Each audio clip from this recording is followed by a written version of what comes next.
Hello there. Today is the 2nd of October 2020. I'm in the can.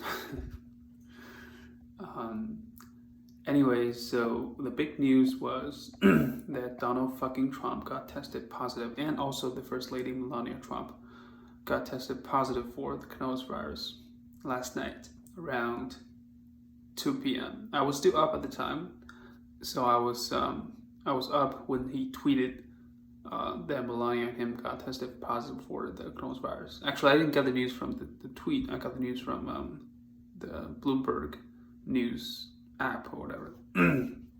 It was reported everywhere, social media, friends telling each other, news, his tweets. Like, it's, when something like that happens, it goes viral immediately.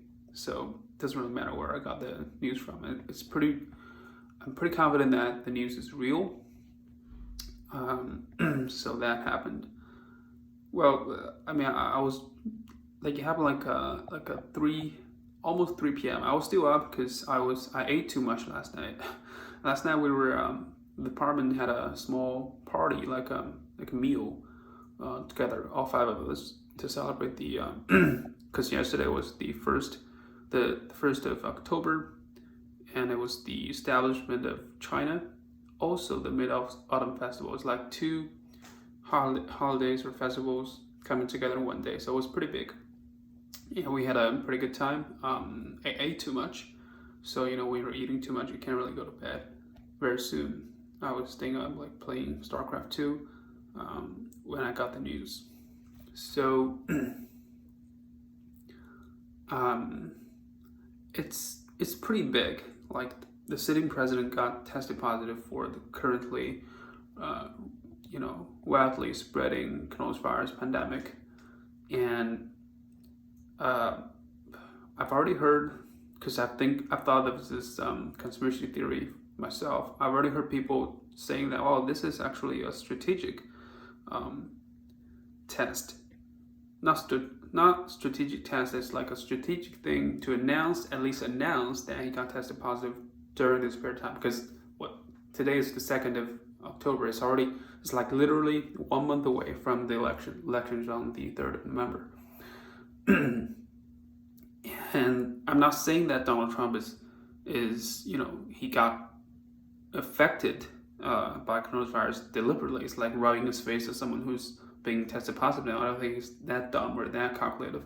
No, I think he's happy, at least, that he got tested positive at this moment, because people were generally sympathetic to someone who's been through something misfortunate. If your friend got robbed, you feel sorry for him. If someone fell on the street, well, you would probably laugh for a while, but deep down you feel sorry for him, and that sorry can turn to votes. There's virtually no possibility that Donald Trump's gonna die because of this, because he's the fucking president. He has the best medical care among the world. He's not gonna die from this. There's literally no danger for him. I mean, my boss is 75, Donald Trump is 74, and he got tested positive for coronavirus, and he has all those kind of, pre-existing conditions, diabetes, spine problem, like, I don't know what he has, like a lot of bad heart problem, whatever, and he still survived it. So I think Donald Trump is almost guaranteed 100% going to survive the coronavirus. So he's gonna survive. He's gonna get people's sympathy, and that's gonna turn into vote when the election happens. I think that's at least a accidental strategy that his people say, well, the president getting tested positive, there's nothing we can do about it, but we can use it to help him get elected. Well, do whatever you want. It's actually, there are similar things happening in dramas, like the show House of Cards in season 4, I think, or whatever, when Frank Underwood had to compete with Dunbar to get the Democrat nomination. he got shot and he survived eventually. So people feel sorry for the president, and he actually got the nomination. And also something dumb Thunberg did was to criticize President Underwood in the show when he was doing surgery. So that was pretty stupid. Anyways, I mean, at least, I'm giving you an example of the show to say that at least some people think, well, it could happen. There's a base in people's mind that someone getting misfortunate, especially president coming close to an election, is going to happen with the election. When eventually Donald Trump beat COVID-19, which is almost certainly going to happen, he's going to coming out showing that, well, COVID is not a big deal. You can get positive and still survive it, and you can I'm immune to this now, so it's going to be vital for you to elect someone who is immune to this, at least at this short period of time, immune to this pandemic virus for the coming terms. I'm going to show coming out looks like a tough guy or whatever, so it's definitely going to help him. But how much, I don't know, because there's also a counterpoint that it's going to hurt him because, well, he deserved this. It's his reckless behavior, like going to rallies all the time, not wearing masks all the time, telling people you don't have to. Excuse me.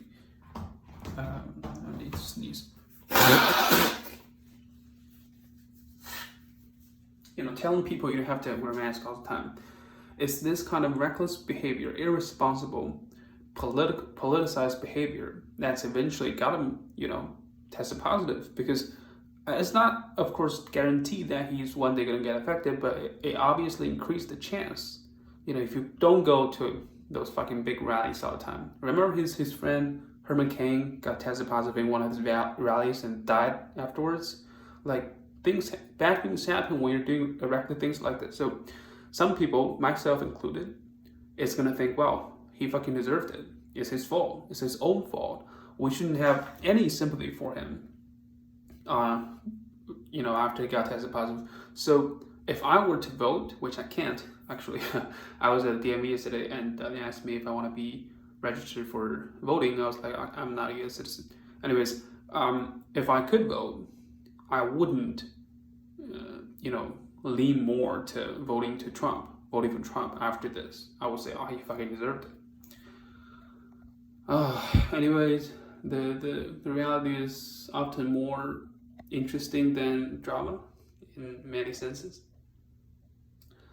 Because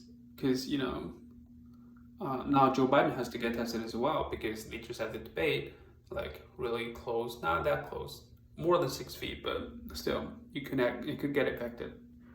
And if that happens, if by that I mean Joe Biden got tested positive as well, it'll be more interesting. Like, oh man,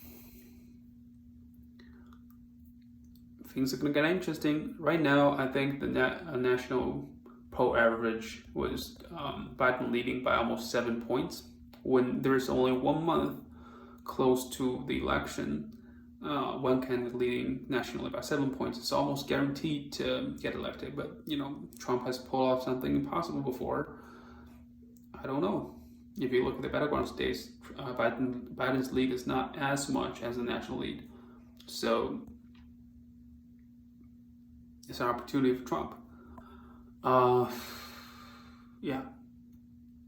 I've been in the U.S. for more than 4 years. The first time I come here was the Trump Clinton election, and it was like a shit show. And now it's another election which only looks more insane. Have you ever looked at the debate a few days ago? I think on the 29th of September. Oh my god, it was Dana Bash had a reaction like, this is a shit show, like literally on TV. I recently found out that Dana Bash was married to John Cain from 2008 to 2012. That was interesting. Like, they worked together, right? They both work at CNN, and they were ex-married couples. They're separated now, I think. So, I don't know. Okay, I digress. Anyways, let's see how this plays out. Again, my prediction is that it's going to help Trump overall, and Trump is definitely going to be fine. Not he's going to get seriously ill or dead because of this fucking COVID, because he's the fucking president. He has the best care in the world. And this disease is definitely treatable and fightable. Just okay, so it's like we have ventilators, when we have all those cares we need, it can almost guarantee someone to live, as long as he doesn't get extremely unlucky or something. So what happened is that we have too many people to penetrate your medical system. That's when the worst things happens. But it's not as deadly as, say, a cancer or something. So first of all, Donald Trump is gonna be fine after this. And second of all, it's gonna help him overall. You're gonna see it in the polls. I think in the coming 2 weeks, the polls is gonna say that people feel sorry for Donald Trump. His voting ratings or whatever is gonna go up. And third, it's not gonna help him as much as he would, or as much as we think, because there's also, like I said, a counterpoint to say that he deserved this. It's his own fault. There's this saying in ancient China is that a gentleman doesn't stand behind or stand in front of a fallen wall, like 君子不立于危墙之下, right? So if you knew that the situation is dire, which he does, he already said in tape in February that he knows how deadly the virus is, and he's still going to rallies now wear a mask, being so reckless, and telling his people, his supporters, to be reckless as well. So when he got tested for this positive for this disease, is his own fucking fault. It's only going to make people. Sorry, excuse me. Shit. It's only going to make people like me less likely to vote for him. But again, I guess those people are not going to vote for him, in the beginning. So I don't know. I'm not a professional political commentator. I'm just saying what I think. So let's see how this thing plays out. It's only a month until November the 3rd. And it's going to be interesting. Donald Trump said he wouldn't accept the election. He's like a fucking, kid who never says genuine things. Like, oh, would you urge your supporters to be calm? No, I wouldn't do that. I'll see what happens. Fucking idiot. I still can't believe this guy's been president for almost 4 years. Anyways, I'll see you next time when I have something new to say. Also, I'm done taking shit, so take care.